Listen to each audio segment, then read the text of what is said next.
오늘 IRP 계좌, 그 다음에 연금저축 계좌 설명드렸고 거기에 투자 유망한 ETF 관련돼서 말씀드렸습니다.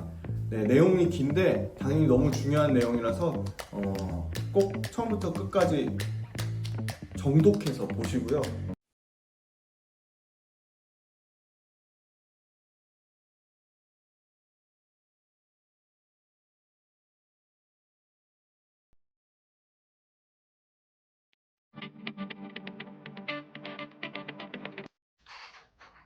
안녕하세요. 김지훈의 훈훈한 주식의 김지훈입니다. 오늘은 9월 8일 일요일입니다. 네, 즐거운 주말 보내고 계신지 모르겠습니다.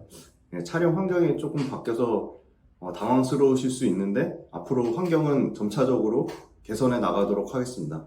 네, 오늘은 많은 분들이 개별 종목 투자에 굉장히 힘들어 하시는 것 같고 손실이 나면 좀 손실 나는 거에 대한 변동성을 감내하기 어려워 하셔서 ETF를 준비했고요. 그리고 생각보다 IRP 계좌, 연금저축 계좌, 그리고 ISA 계좌에 관심 많으시고, 그리고 저희 훈이팸 가족 여러분, 구독자 여러분들이 연령대가 다양하게 있지만 아무래도 50대 이후에 비중이 높아서 그런 분들이 꼭 하셔야 될 소위 말하는, 예전에 더 많았는데 확 줄었어요. 그러니까 세금 절세 혜택 받을 수 있는 계좌, 금투세 사실 해외 비중을 높이기 위해서 ISA 계좌를 해외 주식 투자를 허용하게끔 한다, 그런 일종의 말도 안 되는 꼼수를 부려서 오히려 국내 증시를 더 망가뜨리려고 하고 있는데, 당연히 금투세 문제는, 금투세 관련돼서는 파란당이 금투세를 더 유예를 하기 위해서 ISA 계좌에 해외 주식을 투자한다고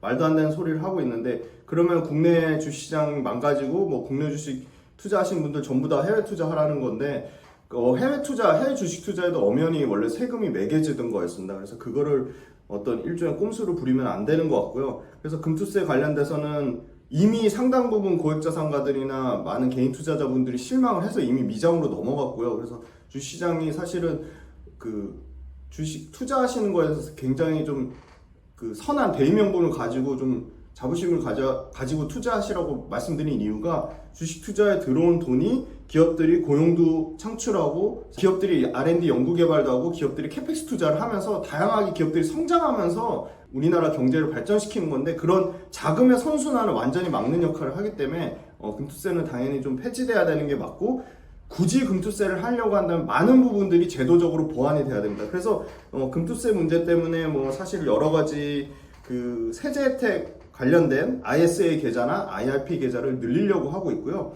그래서 ISA나 IRP 계좌 그리고 연금저축 계좌는 절세 혜택을 받는 계좌이기 때문에 일단은 여유자금 있으시면 이 금액부터 풀로 다 채우시는 게 맞다고 보고 있습니다. 그래서 오늘은 IRP 계좌를 가져왔고요. 지난번에 ISA 계좌 또 정말 많은 분들이 영상 많이 그래도 보시고 관심 가져주셨더라고요. 그래서 개별 주식뿐만이 아니라 다양한 금융상품 관련돼서 이런 거는 저희 구독자분들이 꼭 보셨으면 하는 거는 자세히 설명드릴 겁니다. 자세히 설명드릴 거고요. 오늘 우려되는 거는 제가 ETF 말씀드린다고 어떤 특정 자산운용사 또는 특정 증권사와 전혀 이해관계가 없음을 말씀드리고요. 이 ETF 관련돼서는 사실은 굉장히 좋은 투자 상품입니다. 엄청나게 몇백조 시장이고요. ETF 관련돼서 몇백조 시장이기 때문에 ETF 관련돼서는 계속 공부를 하셔야 됩니다. 제가 꼭 필요한 ETF는 개별 기업 못지않게 설명을 계속 드리려고 합니다. 그래서 ETF 그러면 왜 투자하냐? 특정 산업이 잘 되는 건 알겠는데 특정 기업의 주가에 대한 변동성을 감내할 수 없을 때 ETF를 투자하는 거고요. 그리고 ETF가 사실은 방금 말씀드린 절세 3종 계좌, IRP 계좌, ISA 계좌, 연금저축 계좌에 가장 효율적으로 투자할 수 있는 방법이 ETF입니다. 물론 ISA 계좌는 개별 주식을 하실 수 있습니다. 그럼 ETF에 그럼 장점만 있냐? 단점 당연히 있습니다. 나는 ETF에서 예를 들어 ETF가 투자하는 바이오 ETF에 삼성 바이오로직스도 괜찮고 셀트리온도 괜찮고 알테오젠도 괜찮은데 내가 싫어하는 종목이 들어갑니다. 예를 들어 코덱스 바이오 같은 경우는 저는 그렇게 사실 굉장히 좀 왜 그렇게 주가 고점을 찍고 있는지 모르겠지만 상당히 불안한 종목 중에 하나가 HLB 같은 종목이거든요.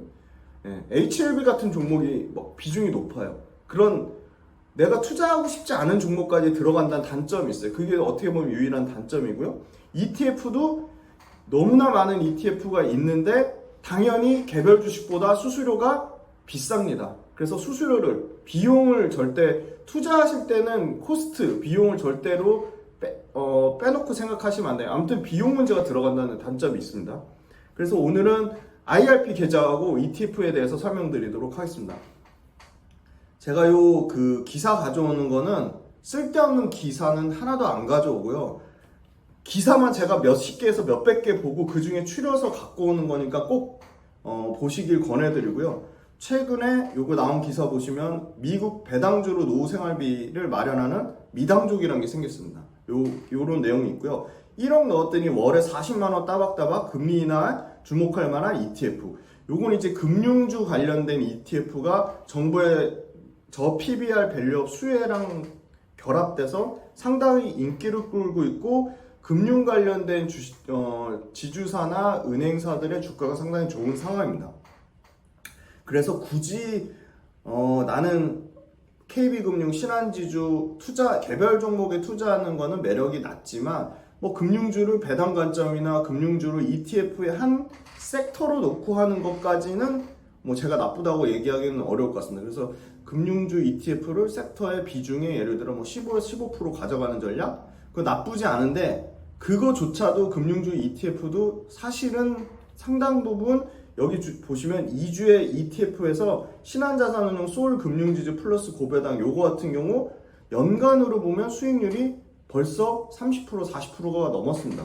그러니까 수익률에 상당한 부담감을 갖고 있다는 거예요. 다만 ISA 계좌나 IRP 계좌에 투자하시는 분들은 잘 아시겠지만 ISA 계좌는 3년 돈이 묶여 있는 거고요. IRP 계좌는 내 퇴직할 때 찾는 거니까 최소한 5년에서 10년, 많게는 15년, 20년까지 묶여 있는 돈이기 때문에 그런 장기적인 목적으로 금융 ETF를 투자하시는 건 전 나쁘지 않다고 보고요. 배당도 미장이 낮다. 개미 미국 배당 ETF 1조 샀다.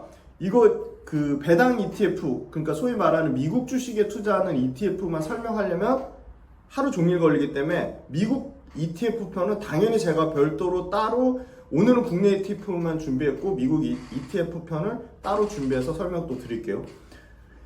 그 다음에 이제 한국투자신탁은행에서 에이스 엔비디아 밸류체인 액티브 ETF가 최근 8월달 수익률이 좋았습니다. 13%를 1등인데 지금 요것도 엔비디아 주가가 박살나면서 상당히 어려운 상황인데 앞으로 기회가 되면 반도체 관련된 ETF 제일 잘하는 그 운용사 분을 모시거나 제약바이오 ETF 중에 제일 잘하시는 운용사를 모셔서 직접 ETF 관련된 설명도 들을 수 있는 기회를 만들어 보려고 합니다. 가능할지는 모르겠지만 그래서 그런 부분들 하고 있고요. 그리고 그게 안 되면 뭐 ETF 관련된 팀, 마케팅 팀하고 통화를 해서 그런 내용도 전달 드리도록 하겠습니다. 그리고 고배당 ETF 관련돼서 워낙 관심이 많는데 수익률 좋았죠. 박스권 시장에서 고배당 ETF 달콤 올 수익률 벌써 40% 넘었다고 하고요. ETF 성적표를 보면 하반기 주도주 보인다. 냉온탄 증시에 리츠나 배당 ETF로 쉬어가라 이런 기사도 있고요. 그리고 패닉 장세에 살아남으려면 기술주보다 금융 고배당주 ETF에 주목하라고 나와있죠 여기. 그래서 이 기사들은 원문을 요 제목 치면 다 나오거든요. 꼭 찾아서 읽어보시고요. 다시 한번 말씀드리면 50개에서 100개 이상 기사 중에 7, 8개를 추린 겁니다. 그러니까 반드시 꼭 기사 보셨으면 좋겠고요.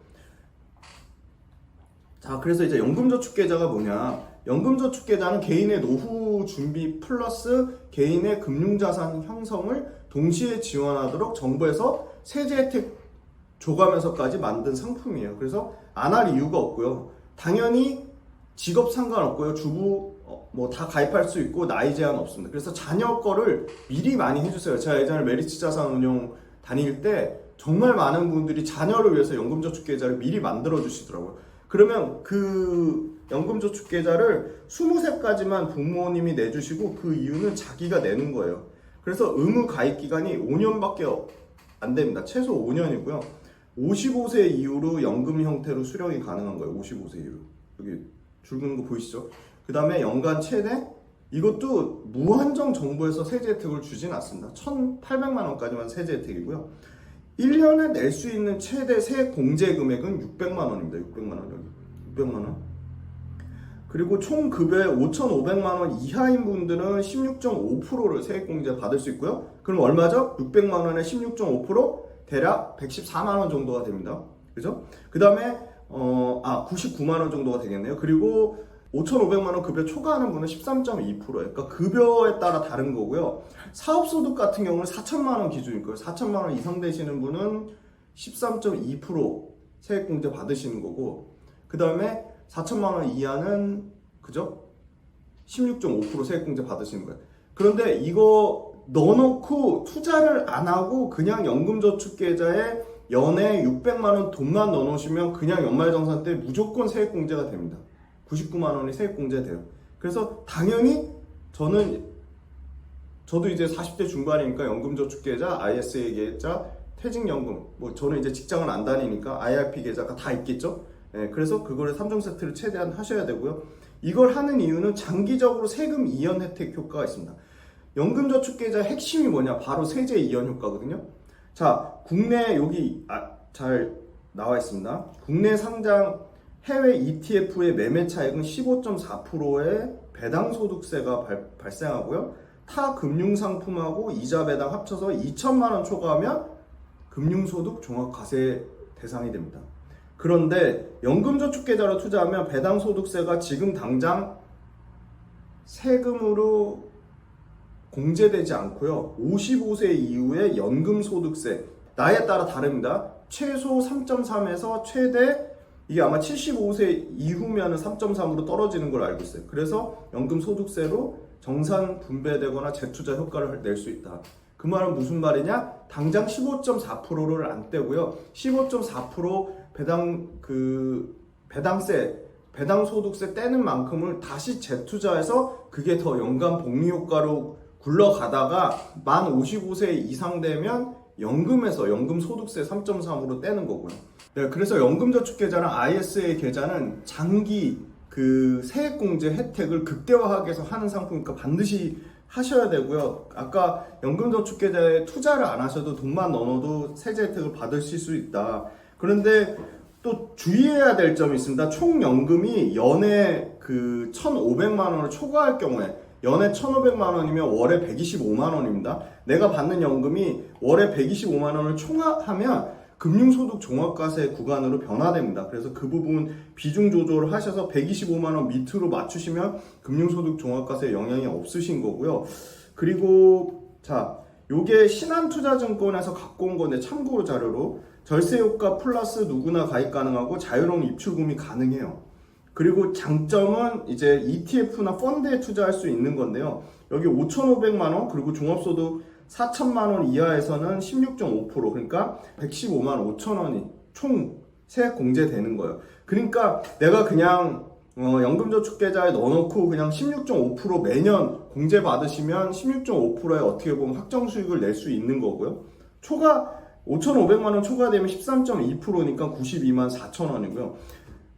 그리고 이제 개정된 거 보시면 총 급여가 5,500만 원 이하에서는 16.5%인데 최대 148만 5천 원으로 세액 공제액이 커졌죠. 그죠? 그리고 13.2% 초과되는 부분에 대해서는 118만 8천 원으로 여기요. 네, 여기 요 숫자 보이시죠?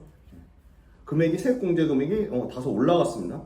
비과세 적용되는 게 아무튼 핵심이고요. 사실은 되도록이면 연금저축계좌나 IRP 계좌나 ISA 계좌는 출금 안 하시는 게 좋습니다. 그래서 이거 최대한 연금저축계좌나 IRP 계좌 외에 여유자금은 일반 주식 위탁계좌로 하시고, 이거는 아예 ISA 계좌는 아까 만기가 3년이니까 3년 정도 묵혀둘 돈, 그리고 연금저축계좌는 더 돈을 빼기가 굉장히 까다롭거든요. 뭐 천재지변 있거나 연금을 수령하는 수령자가 사망하거나 뭐 여러 가지 굉장히 뭐 파산하거나 그런 굉장히 다양한 높은 돈을 찾는데 허들 진입장벽이 있기 때문에 그 부분을 제외하고는 사실은 연금저축이나 IRP 계좌는 돈을 낼 여력이 안 되면 그냥 계좌만 유지해 두시는 게 제일 좋고요.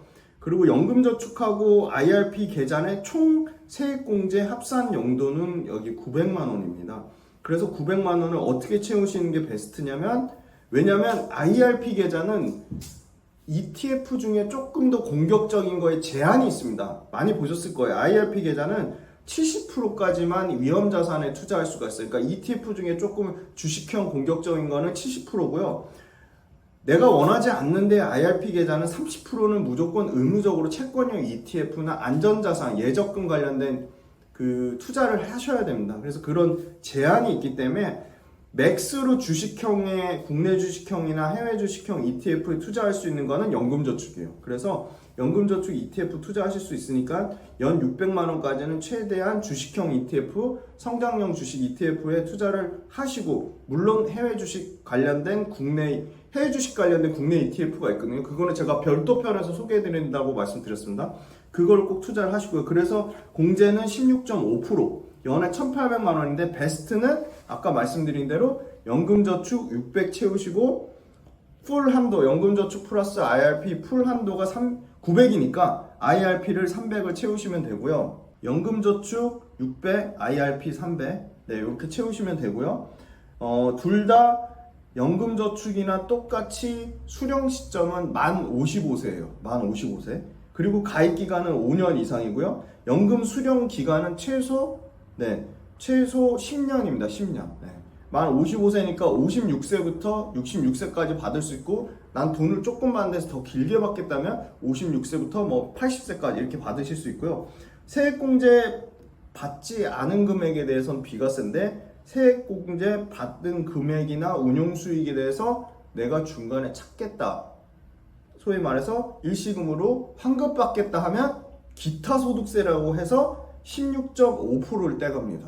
그러니까 다시 한번 말씀드리지만, 연금저축이나 IRP 계좌를 최대 채우시는 건 좋은데 중간에 찾을 생각은 안 하시는 게 좋겠다, 그렇게 말씀드리고요. 투자 가능 상품은 다양한 ETF나 리츠나 펀드에 투자하실 수 있고요. 문제는 IRP가 70%까지만 위험자산을 투자한다는 상당히 제한이 있다는 겁니다. 네, IRP 계좌는 개인별로 퇴직연금을 넣어두는 연금 계좌의 또 일종이에요. IRP도 일종의 큰 틀에서 연금 계좌고요. 직장 옮기거나 퇴직할 때 무조건 퇴직금연을 IRP 통해서만 규제 받도록 정부에서 규정을 해놨습니다. 그래서 연금저축계좌, IRP 계좌 다 납입 기간은 5년 이상 넣으셔야 되고, 이거 꼭 연금저축이랑 IRP 합산 연 1,800만 원 정도는, 일단은 1,800만 원은 세액공제 받으시는 거니까 투자와 무관하게 세액공제는 최대한 풀로 맥스로 해놓으시고요. 베스트는 연금저축 600, IRP 계좌 300 해서 900만 원이고요. 중도인출 되게 복잡하다고 말씀드렸어요. 되도록이면 중도인출 하실 생각 안 하시는 게 좋고, 투자 한도에 제한이 없는 건 연금저축이에요. 근데 IRP는 위험자산 70%, 그죠? 주식형 자산 100% 투자가 안 돼요. 그래서 IRP가 연금저축보다는 메리트가 떨어집니다. 심지어 연금저축 계좌는 수수료가 없는데 IRP 계좌는 운용자산 수수료라고 해가지고 0.1에서 0.3% 수수료가 있다. 그리고 연금저축 계좌는 연금저축 계좌를 담보로 담보대출이 가능해요. IRP 퇴직연금 계좌는 담보대출 불가입니다. 이거 차이 알아두시고요. 자, 드디어 이제 연금저축 계좌는 그럼 IRP 계좌에 무슨 ETF를 투자해야 되냐, 그게 제일 궁금하시잖아요. 그래서 요거 KRX 데이터, 한번 KRX 데이터 잘 활용하시면 거기에 굉장히 좋은 투자 아이디어가 담겨 있다고 말씀드렸습니다. 네, 그리고 다시 한번 강조드리지만, 여기서 말씀드리는 특정 ETF는 매수매도 추천이 전혀 아니고요. 특정 ETF를 어떤 리딩을 하기 위함이나 특정 ETF와 제가 무슨 어떤 이해관계가 전혀 없음을 말씀드립니다. 그리고 이제 ETF 관련돼서 이 수익률이 나와 있어요. 여기 되게 편리하게 돼 있죠. KRX 데이터에 연간 최대 1년까지 전 종목 등락률이 나오거든요. 역시나 미국 테크 탑10 레버리지가 62%로 작년 9월달 대비해서 수익률 1등이고요. 그 다음에 우리나라 코스닥 150 바이오테크, 요게 2등입니다. 플러스 K방사. 용어가 어려우실 거예요. 그러니까 플러스라는 거는 하나 자산운용에서 만든 상품이에요. 원래 R이랑이 더 친숙하셨을 텐데 얘네가 플러스로 상품명을 바꿨어요. 타이거는 잘 아시죠? 미래에셋 자산운용. 그래서 방산이 3위고요. 50% 수익률 나타났어요. 웬만한 개별 종목 수익률 못지 않습니다.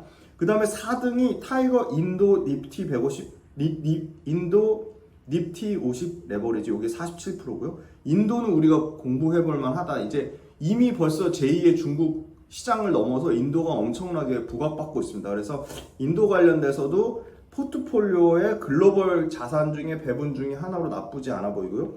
그 다음에 제가 여기 동그라미 쳐놨죠. 생각보다 골드 선물, 금 선물이 43.8%, 그 다음에 나머지는 이제 미국 반도체가 있고, 아까 말씀드린 보시면 금융, 타이거 200 금융이 39%, 미래셋 자산운용고가 수익률이 굉장히 좋고요. 타이거 헬스케어도 36%의 수익을 나타냈고요. 최근에 나스닥 주가 주말에 또 주가가 빠져서 월요일날 그냥 그 장 보지 마시고 오히려 그 개별 기업이나 특정 산업에 대해서 공부하시는 게 더 좋을 것 같고 스트레스 받지 마시고요. 그래서 타이거 미국 나스닥 100 레버리지가 주가 많이 빠졌는데 나스닥 지수가 굉장히 견조하게 올라서 ETF도 나스닥 100 레버리지입니다. 2배짜리 요게 36% 수익을 나타냈고요. 요거 반대입니다. 2차전지 탑10 레버리지 요게 작년 대비해서 76% 빠졌습니다. 그러면 역발상의 관점으로 엄청나게 이 2차전지 ETF가 가격이 거의 바닥 수준에 엄청 싸다는 거고요. 그 다음에 코덱스는 삼성 자산운용 2차전지 산업 레버리지, 코덱스 삼성 자산운용 거 만만치 않게 76% 빠졌고요.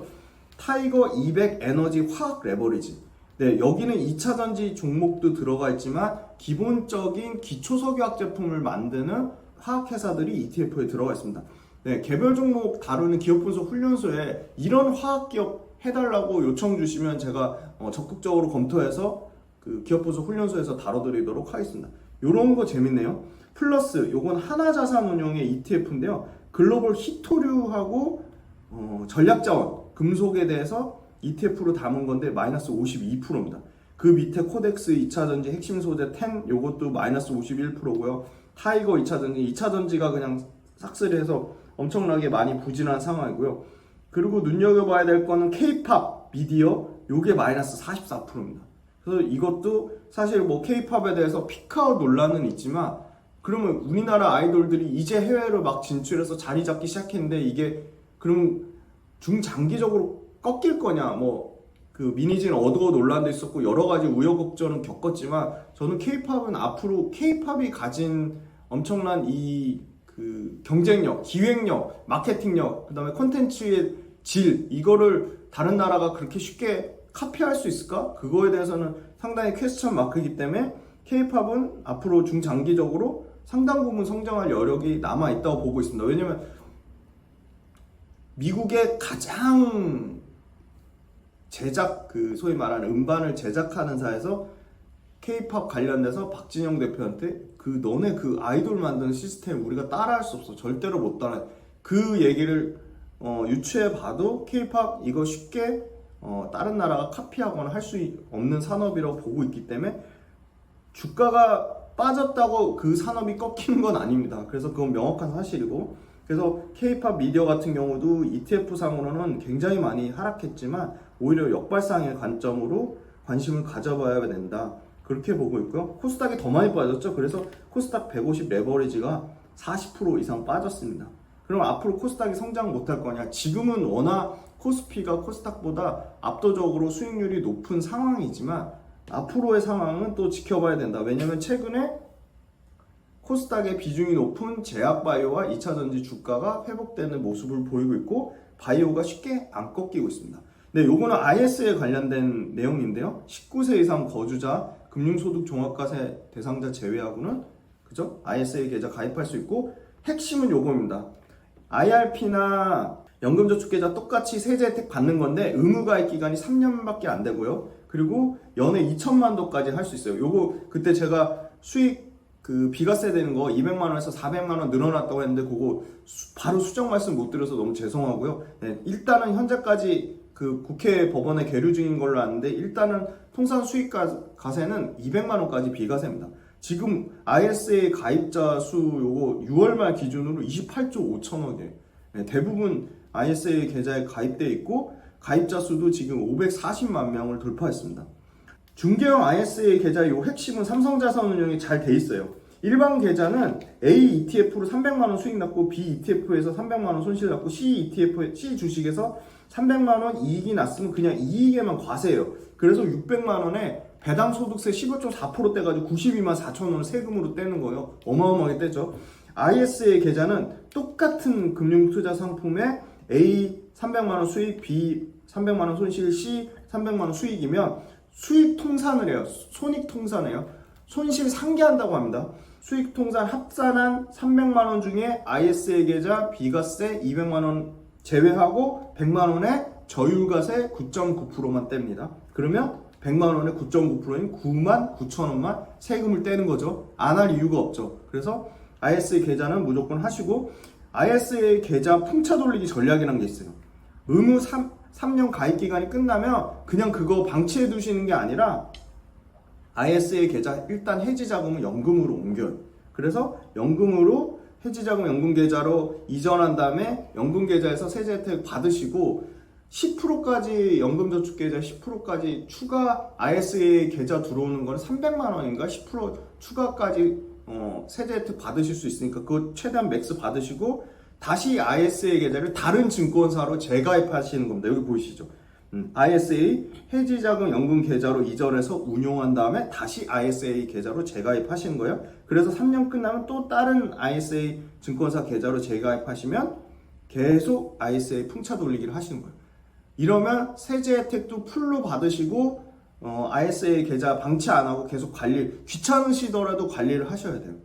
그래서 귀찮으시더라도 관리하는 게 너무 중요하고요.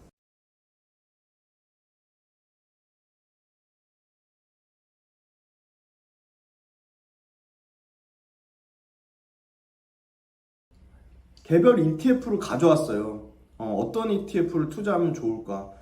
그래서 이 ETF는 다시 한번 강조드리지만 매수매도 추천이 아닙니다. 공부 차원으로 보시라고 말씀드리고, ETF 종류가 너무 다양해서 이런 ETF 꼭 다뤄주세요 그렇게 아이디어 주시면 그것도 제가 다룰게요. 그래서 일단은 제가 봤을 때 괜찮은 ETF 한번 나열식으로 가져왔습니다. 맨 먼저 시장에 여전히 주도주인 방산 ETF거든요. 너무 심플해요. 딱 하나밖에 없어요. 아리랑 자산운용이 아닙니다. 하나자산운용의 아리랑 K방산 ETF가 플러스 K방산 ETF로 바뀌었습니다. 야, 이거 어디서 볼 수 있냐? 이거 계속 물어보시는 분들인데 네이버 증권 가서 ETF면 누르시거나, 야, 그 배당주 어디서 찾아? 네이버 증권 가셔서 배당 누르시면 돼요. 그것도 제가 그러면 한번 컨텐츠로 화면 녹화해서 보여드릴게요. 자, 그래서 플러스 K방산 ETF입니다. 한 주에 17,000원밖에 안 해요. 물론 신고가 영역이긴 합니다. 왜? 최고점이 18,690원이니까. 요거 되게 중요해요. 시가총액 중요하고요. 그 다음에 수익률만 보시는데 수익률만큼 중요한 게 이 보수 중요하고요. 기초지수 뭘 따라가는지가 중요하고요. 또 뭐가 있을까요? 네. 거래대금 중요해요. 이 시가총액하고. 저는 사실 거래대금 제일 중요하거든요. 야, 그럼 ETF 투자할 때 너가 중요하다고 생각하는 것만 따로 모아서 한번 다뤄줘. 내가 꼭 그렇게 하려고 합니다. 그래서 ETF 투자할 때 어떤 거 주의해야 되고 어떤 게 중요하고 어떤 여러 가지 있어요. 괴리율이라는 개념도 있고요. 추적 오차라는 개념도 있고요. 캡이라는 개념도 있습니다. 그럼 이런 개념들이 왜 중요한지 그것도 관심이 있으시다면 제가 별도로 ETF 개념편 해서 설명드릴 거예요. 그래서 구성자산을 봤더니 역시 심플해요. 현대로템, 한국항공우주, 하나오션, LIG 넥스원, 그리고 풍산, 하나시스템이 메인 종목이에요. 근데 안타까운 거는 K방산의 1등 종목이 하나에어로스페이스가 아니라 여기 현대로템이 1등이에요. 그거 좀 아쉽죠, 그죠? 시장의 주도주는 하나에어로스페이스인데, 근데 골고루 들어가 있죠. 야, 나는 현대로템이 더 갈지, LIG 넥스원이 더 갈지, 하나에어로스페이스가 더 갈지 모르겠어. 근데 방산은 진짜 잘 될 것 같아. 지정학적 리스크는 계속 고조되지. 미국이 세계 경찰 역할을 안 한다고 하지, 그죠? 각국 자국의 국방비는 계속 증강하는 현실이지. 근데 K방산이 가성비 좋은 무기로 엄청나게 히트를 치고 있지. 그래서 심지어 유럽이 K방산을 엄청 경계하면서 야, K방산 무기 받지만 하는데 실제 유럽 업체들이 그 정도 캐파가 안 돼서 K방산은 어쩔 수 없이 받아내야 되는 상황이에요. 그래서 방산은 계속 좋을 수밖에 없는 상황이고, 방산 관련된 ETF가 나쁘진 않은데 수익률 보세요. 1개월 수익이 3개월, 6개월, 1년 수익 다 플러스예요. 근데 문제는 가격이 싸지 않다는 거죠. 그래서 언제든지 ETF도 가격 조정이든 기간 조정이든 받을 수 있으니까 그럴 때 분할로 연금저축계좌, IRP 계좌, ISA 계좌에 세제 혜택 받으시면서 담아보시는 거죠. 저건 너무 심플하더라고. 하나밖에 없어서. 자, 두 번째 조선 ETF입니다. K 친환경 선박 액티브 ETF가 있고요. 자, 액티브 ETF랑 패시브 ETF가 있죠. 그것도 ETF 개념편에 다뤄드릴 건데 그냥 후니팸 그 가족 여러분 공부 차원에서 댓글로 달아주세요. 액티브 ETF는 이런 거예요. 패시브 ETF는 이런 거예요. 액티브는 이런 장점이 있네요. 패시브는 이런 장점이 있네요. 아니 내가 ETF 투자자인데 액티브 ETF랑 패시브 ETF 차이도 모르시면 안 되잖아요. 그래서 그거 숙제로 내드릴게요. 그거 한번 달아주시고요. 그래서 조선 ETF가 여러 가지가 있는데 먼저 코덱스 K 친환경 선박 액티브 ETF 삼성 자산운용 거고요. 이건 또 웃긴 게 HD 현대그룹이 아니라 하나오션의 비중이 가장 높습니다. 9.2%. 하나오션 여기 보이죠? 하나오션이 9.2%예요. 그리고 HD그룹이 대략 24%입니다. 자, 시가총액이 247억밖에 안 돼요. 좀 불안해. 너무 적어요, 규모가. 그런데 뭐 수익률은 나쁘지 않은 상황이고요. 펀드 보수 연 0.5%. FM가이드 K 친환경 선박 지수를 벤치마킹 기초 지수로 합니다. 그 다음에 두 번째, 하나로 FN 조선 해운이라고 되어 있어요. 시총 규모도 이게 더 크네요. 코덱스 K 친환경 선박 액티브 ETF보다. 얼마죠? 시가총액 429억. 제가 이게 지금 마우스로 지금 이 펜 기능을 써서 굉장히 좀 잘 안 보이고 그래서 요거 펜으로 나중에 대체하면 더 편리해질 거니까 좀 양해 부탁드리고요. 시가총액 429억이고요. 요거는 제대로 들어갔죠. 한국조선해양이 비중 1등입니다. 16.84%. 네. 2등은 삼성중공업 15.26%. 그 다음에 하나오션이 네 번째로 들어갔고요. 해운 약간 불안한데 해운이 HMM이 13%나 들어갔네. 물론 해운이 불안하다는 의미는 조선보다 해운이 투자하기에 덜 매력적이라는 거는 물론 HMM도 주가가 박살나서 주가는 싸졌는데 해운 산업이 좋아질까? 물론 해운하고 조선하고 주도 면밀하게 연결되는 거 저도 당연히 잘 알죠. 그런데 약간의 퀘스천 마크가 있다. 해운보다는 일단 조선 선사들에 집중 투자하는 게 나아 보인다. 그래서 뭐 정답지까지 드리자면 K 친환경 선박 액티브 ETF보다는 하나로 FN 조선 해운이 조금 더 나아 보이긴 합니다. 자, 지금의 사실은 최고 조선 ETF 주도주처럼 움직이는 거는 소울 조선 탑3 플러스입니다. 소울 조선 탑3 플러스. 압도적이죠? 시가총액이 벌써 달라요. 아까 469억짜리인데 이거 3,400억짜리예요. 뭐가 많이 들어갔나 볼까요? 종목도 제대로 들어갔어요. HD 한국조선해양이 22.57% 1등이고요. 삼성중공업 2등, 하나오션 3등, HD 현대중공업, HD 현대미포, HD 현대마린솔루션까지 들어가 있습니다. 자, 그럼 여기서 난 개별 종목을 투자한다? 각 ETF에 공통적으로 들어가는 종목? 굉장히 좋은 투자해야 되죠. 저 같으면 연금저축계좌나 IRP나 ISA 계좌는 일단 ETF로 투자를 해요. 왜? 개별 주식이 안 되니까. 근데 ISA 계좌는 개별 주식 투자가 되잖아요. 그래서 ISA 계좌에 일단 전 조선을 볼 것 같아요. 그러면 K 친환경 선박 액티브 ETF에도 많이 들어가는 게 뭐죠? 바로 하나오션이 많이 들어가는데 전 하나오션은 덜 매력적이라고 보고요. 바로 많이 들어가는 게 HD 현대중공업하고 HD 한국조선해양. 하나로 FN 조선해운에도 가장 많이 들어가는 게 HD 한국조선해양하고 HD 현대중공업. 그 다음에 소울 조선 탑3에도 제일 많이 들어가는 게 HD 한국조선해양하고 HD 현대중공업, 삼성중공업, 하나오션인데 저는 이 중에 HD 한국조선해양하고 HD 현대중공업을 조선 ETF에서 아이디어를 얻어서 투자를 할 것 같아요. 그래서 개별 종목, ETF 주요 구성자산이 가장 중요해요. 근데 단점은 뭐다? 계속 강조드리지만 내가 싫어하는 종목이 들어갈 수 있어요. 그게 최대 약점이에요. 자, 인프라 전력기기 ETF입니다. 코덱스라는 데서 시가총액 920억짜리 AI 전력 핵심 설비라는 ETF를 만들었고 여기 다 들어가 있어요. HD 현대일렉트릭, LS 일렉트릭, 효성중공업. 요게 40%에 56% 비중. 요게 딱이에요. 그냥 AI 핵심 전력 설비를 투자하면 HD 현대일렉트릭, LS 일렉트릭, 효성중공업, 심지어 대한전선하고 재룡전기까지 투자를 하실 수 있습니다. 원자력, 야, 그 많은 전력 어떻게 할 거야? 그래서 원자력이 부각받았다가 두산 에너빌리티가 사실은 그 밑단에 있는 두산 마켓을 떼서 두산 로보틱스 줬다가 욕을 직사에 먹고 그게 다시 취소되고 난리도 아니죠. 두산 에너빌리티가 금감원에 상당히 요주의 인물이 됐죠. 그래서 리스크는 있지만 결국 원전 산업이라는 거는 앞으로 잘 될 수밖에 없다. 그래서 원전 ETF를 갖고 왔더니 원전 ETF에도 HD 현대일렉트릭이 14.69%로 2등입니다. 두산 에너빌리티가 3등이고 한전이 19%.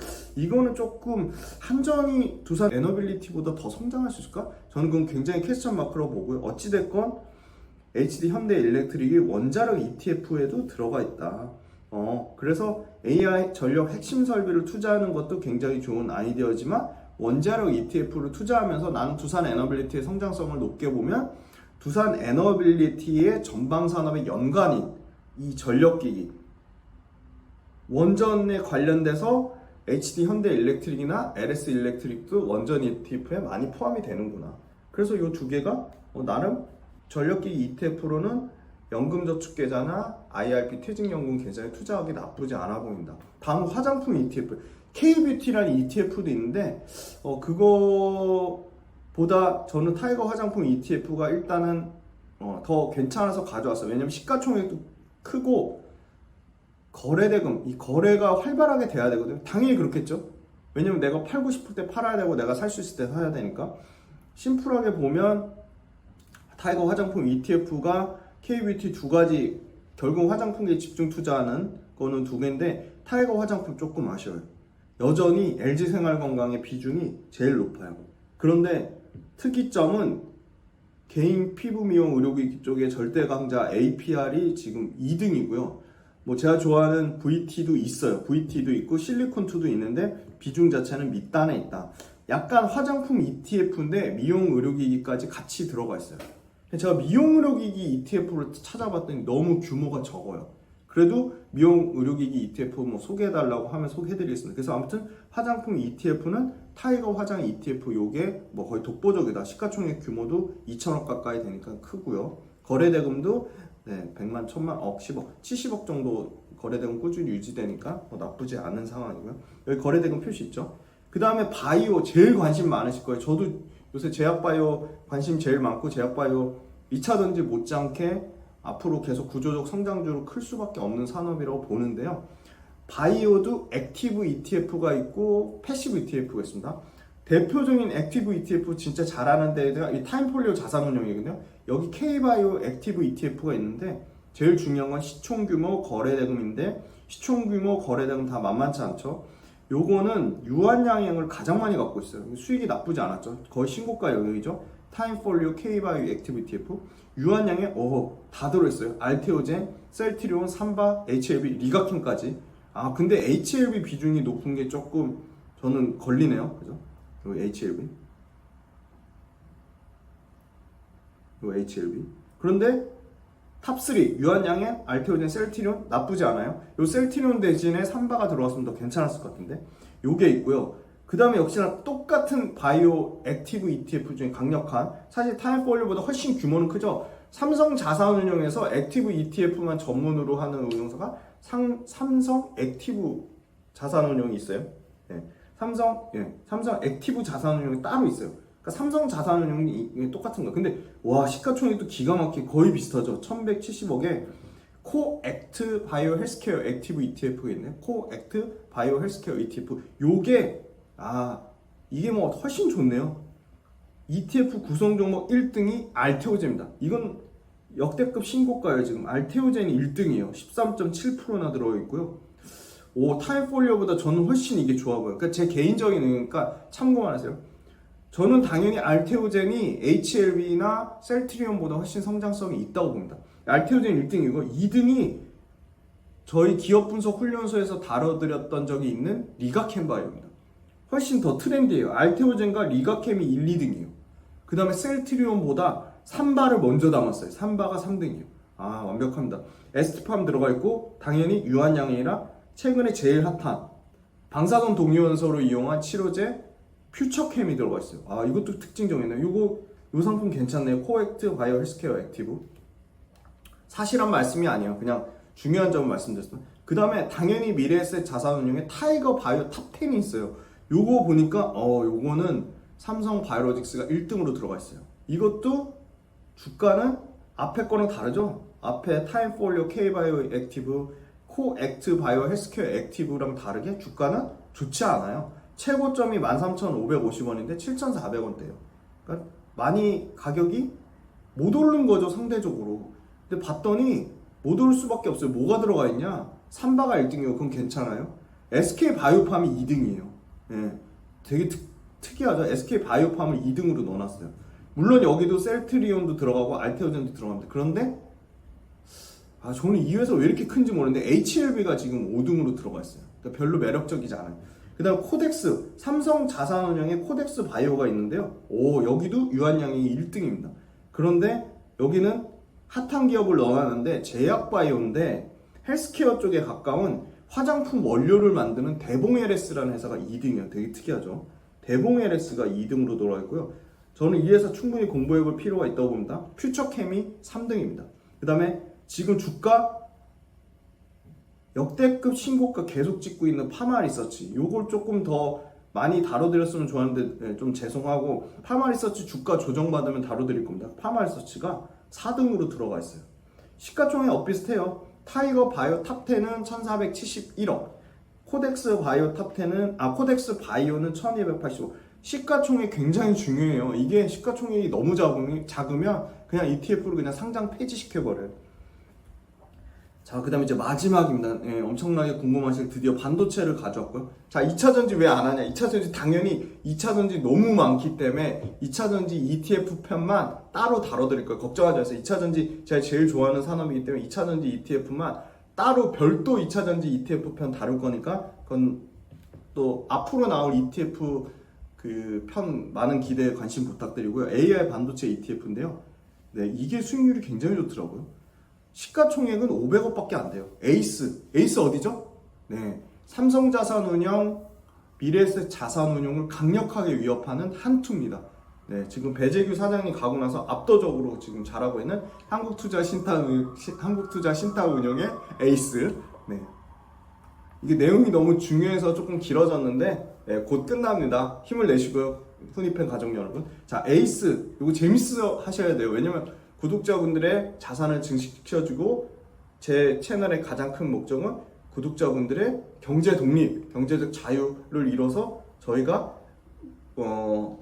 한 커뮤니티를 형성해서 워렌 버핏의 그 오바마의 워렌 버핏 투자 마을이 있듯이 우리도 훈이팬 가족 여러분들의 투자 마을, 땅도 사고 해서 투자 마을을 꼭 이루고 싶습니다.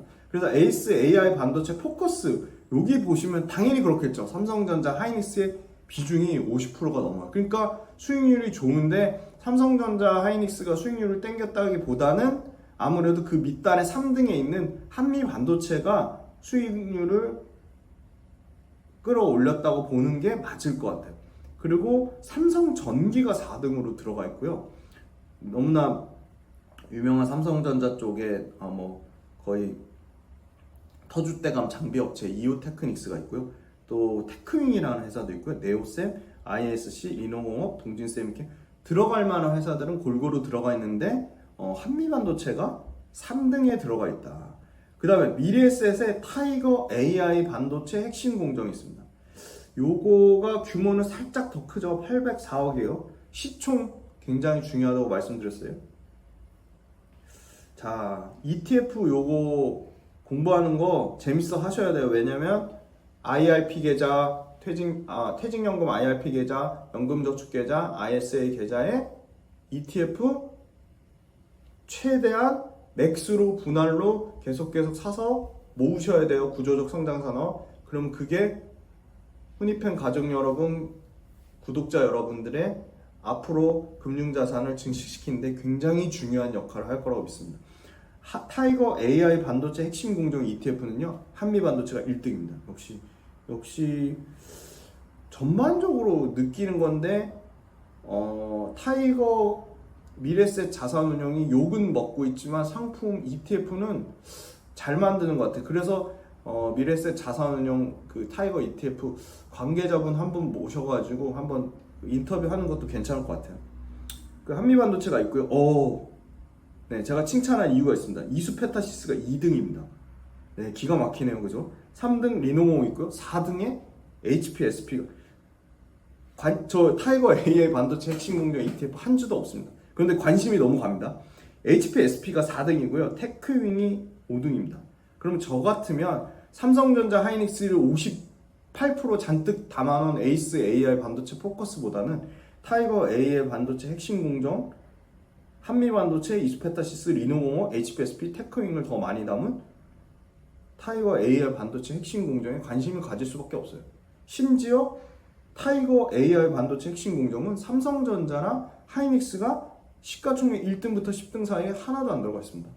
밑단 볼게요. 동진세미캠하고 솔브레인, 이거 반도체 투자하는 회사면 무조건 공부해야 될 회사인데 공부할 수가 없어요. 왜냐? 엄청 폐쇄적이거든요.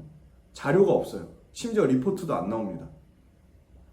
그래서 만약에 동진세미캠이나 솔브레인 관련자들 보시면 적극적으로 회사 홍보해 주셨으면 좋겠습니다. 동진세미캠하고 솔브레인 반도체 딴에, 그리고 2차 전지에 솔브레인 뭐하죠? 전해액하죠. 동진세미캠 뭐하죠? 네. EUV 감광에 포토 리지스트 감광에 하잖아요. 엄청 중요한 소재고 중요한 2차 전지 딴에서도 중요하고 반도체 딴에서도 중요한 소재에 관련된 회사입니다. 시가총액 다 1조 이상 되는 회사고요. 그래서 타이거 AI 반도체 핵심 공정, 요거 굉장히 메리트가 있어 보인다. 그 다음에 신한자산운용의 솔이에요. 요 솔은 신한자산운용 상품명입니다. 신한솔 AI 반도체 소부장이 있어요. 이거는 또 재미나요. 요거 1개월, 3개월, 6개월, 1년 수익률 다 마이너스예요.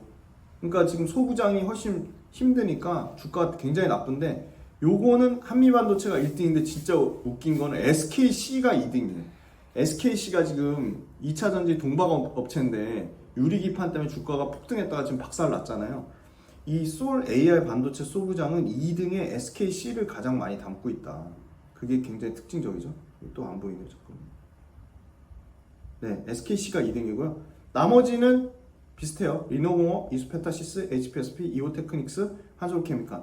요게 솔 AI 반도체도 한미반도체 1등 든 거 뭐 다 좋고 좋았는데 SKC 넣어서 수익률을 좋았는데 그 수익률을 쉽게 다 깎아먹었다. 그 다음에 코덱스 AI 반도체 핵심 장비에 포커스 맞춘 회사예요. 시가총액도 1,400억, 1,378억. 요거는 리노공업 1등이네. 이것도 특이하네요.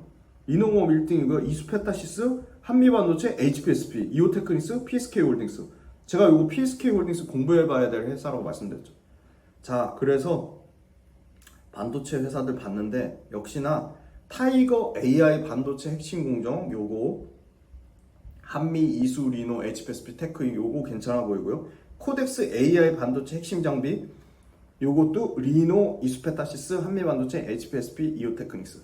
자, 같은 반도체 ETF도 미묘하게 특정 종목의 집중도가 높죠. 그리고 미묘하게 포트폴리오 1등부터 5등까지 종목들이 다르죠. 그거를 훈이팬 가족 여러분들이 나는 이수페타시스가 또는 나는 리노공업이, 나는 HPSP가 더 성장률이 좋아 보인다.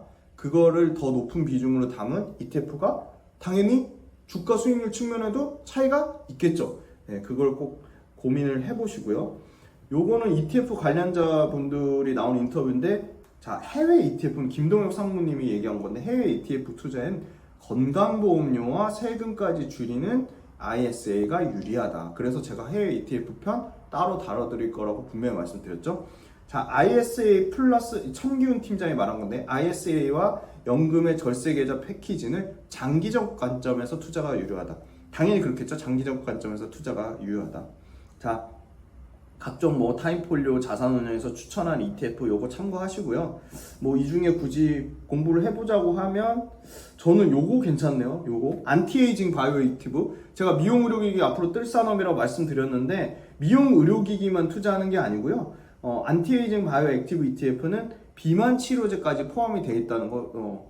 단 액티브 ETF 수수료가 너무 비싸요. 뭐 1.4%, 1.7%. 그러면 매년 1.4%씩 떼가면 내가 10% 수익 났는데 5년 투자하면 수수료만 7, 8% 떼가는 거예요. 그러면 액티브 ETF는 그만큼 초과 수익이 나야 되는데 쉽지 않아요. 예, 그것도 고려를 하시고요. 그 다음 타임폴리오에 글로벌 우주테크 방산 액티브 ETF 이거 괜찮죠. 방산도 괜찮은데 앞으로 우주항공 산업이 엄청나게 클 건데 이제 우리 달 나라 가잖아요. 아르테미스 프로젝트 그거 관련된 우주항공 관련된 거 투자하는 거. 신한자산운용은요, 소울 금융지주 플러스 고배당, 소울 미국 배당 다우존스, 소울 조선 탑3 플러스를 추천했네요. 자, ETF 비용이 너무 중요하다고 했어요. 삼성 거는요, 1만원당 운용보수 16.7원, 미래 거는요, 15.7원, 비싸요. 그죠? NH 아문디 12.4원, 한투 10.3원, 한화 8.5, 요거 잘 비교했네요. 작년 말 기준에 약간 차이가 있을 수 있어요. 키움이 제일 싸요. 그래도 키움이 7.3원인데 키움이 그런 매력적인 ETF 상품이 있어야 되잖아요. 잘 모르겠어요. 그럼 키움이 요새 최근에 밸류체인 ETF 열심히 만드는데 그것도 한번 특집편으로 다뤄보도록 하겠습니다. 수수료 반드시 고려하셔야 된다. 비용. 야, 이거 기가 막혀요. 이거 비즈워치에서 요 자료 띄워줄 건데 코덱스 레버리지 똑같은 건데 삼성은 운용보수가 0.59 그죠? 자, 미래에셋 상위 운용보수 1등이 타이거 전기차 0.43 그 다음에 타이거 CD금리 합성이 0.019 KB 같은 경우는 수소자산 수소경제 테마가 요 KB가 라이즈라고 상품명을 바꿨어요. 0.4 그 다음에 한투의 에이스 베트남 VN 요게 0.6 그죠? NH 아문디의 K팝의 미디어가 0.36 신한솔 2차전지 소부장 0.4 키움의 코세프 인도 니프티 50 요게 0.26 하나자산운용의 플러스 고배당 요거 엄청 유명하죠? 배당주만 모아놓은 ETF 하나자산운용이 방산 잘하고요 배당 잘해요. 그래서 요 플러스 고배당주는 관심 가지시는데 운용보수가 생각보다 높진 않아요. 0.19는 낮은 편에 속해요. ETF 수수료 구조 요거 마지막에 힘을 내서 이제 끝났습니다. 총 보수의 운용 수수료, 판매 수수료, 시사저널 그 뉴스에서 발췌한 겁니다. 총 보수는 운용 수수료, 판매 수수료, 수탁 수수료, 사무 관리 수수료 요걸 공시하고요. 요거 공시하는 거 외에 여기 보시면 기타 비용이라는 게 있어요. 자, 총 보수는요. 기타 비용 합산까지 하셔야 돼요. 그러니까 기타 비용은 구찮지만 직접 검색이 필요해요. 회계감사비가 있고요, 지수사용료가 있고요, 예탁원 결제보수가 있고요, 채권평가보수가 있고요, 해외자산 보관수수료가 있어요. 그러니까 이거를 공시를 안 해버려요. 총보수만 공시해요. 그러면 기타 비용까지 합산하면 총 수수료가 매매중개 수수료까지 합하면 무지막지하게 수수료가 비싸다. 그럼 액티브 ETF는 액티브 ETF 한다고 운용 수수료가 추가되죠. 그래서 수익률에는 항상 보수 비용을 고려하셔라. 이렇게 말씀드리고요.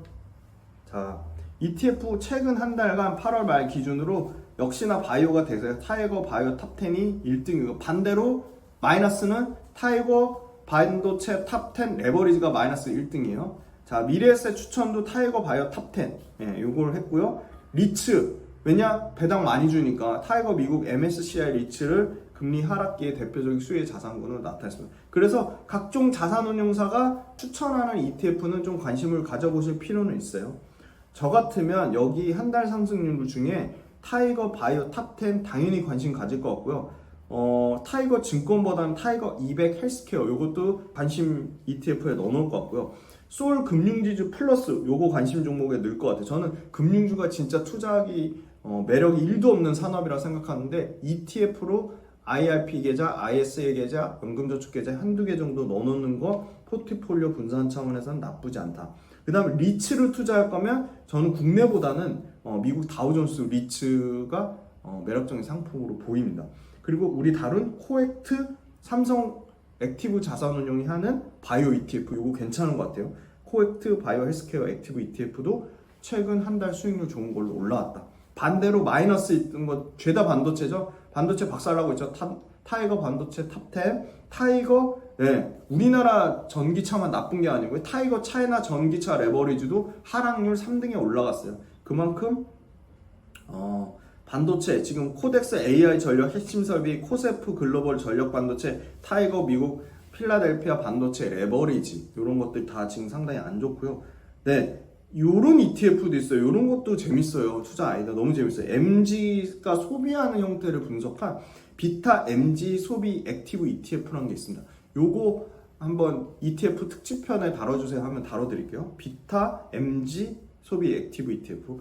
그 다음에 배당 ETF 최근 순매수 규모 보면요, 타이거 미국 배당 다우존스가 압도적인 1등이에요. 그러니까 관심 가져볼만 하죠. 6,600억이 들어왔고요. 국내 ETF는 아까 하나자산운용이 제일 잘한다고 말씀드렸어요. 플러스 고배당주가 700억 정도 순매수가 들어왔습니다. 찬바람 불 때는요, 배당주 투자에 관심을 가지셔야 되고 배당주에 많은 고액자산가들이 투자를 하고 있습니다. 그 다음에 2등이 코덱스 한국부동산 인프라 투자가 2등입니다. 534억. 그래서 다양한 ETF 관련된 자료 말씀드렸고, 미국 슈드, 네, 고배당주에 들어가는 미국 슈드 ETF 자산이 최근 2, 3년 동안 폭발적으로 증가해서 올해 8월달 기준으로 77조까지 올라왔고요. 미국 슈드 ETF는 2014년 20달러 중반에서 지금 80.64달러까지 올라왔다고 합니다. 지금 꾸준히 계속 상승한 모습을 보여줬다. 네, 그래서 오늘 IRP 계좌, 그 다음에 연금저축 계좌 설명드렸고, 거기에 투자 유망한 ETF 관련돼서 말씀드렸습니다.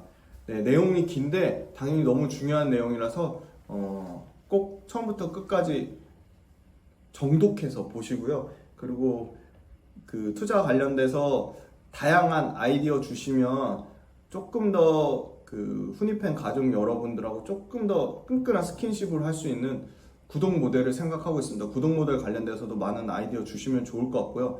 그리고 주식 투자 관심이 있으면서 편집도 하시는 분들이 있으면 댓글 달아주시면 감사드리고, 그리고 많은 분들이 유튜브 끊지 말고 돈이 안 돼도 계속 하라고 정말 많은 분들이 응원해 주셔서 일단 한번 더 버텨보겠습니다. 사실 저는 유튜브보다 제 개인 매매 트레이딩 하는 걸로 먹고 살기 때문에 사실 저는 계속 말씀드리지만 전업 투자자가 제 본업입니다. 그래서 전업 투자 열심히 할 거고, 그리고 투자와 관련된 또 매매와 관련된 제가 이제 신변의 변화가 생겼기 때문에 제가 매매하는 것도 만약에 궁금하다고 하시면 그것도 영상으로 한번 찍어보면 참 재미있을 것 같습니다. 네, 그 장시간 동안 촬영했는데 많은 관심 가져주셔서 감사드리고, 다음에 또 더 재미난 ETF 또 개별 기업으로 설명드리는 시간 갖도록 하겠습니다. 감사합니다.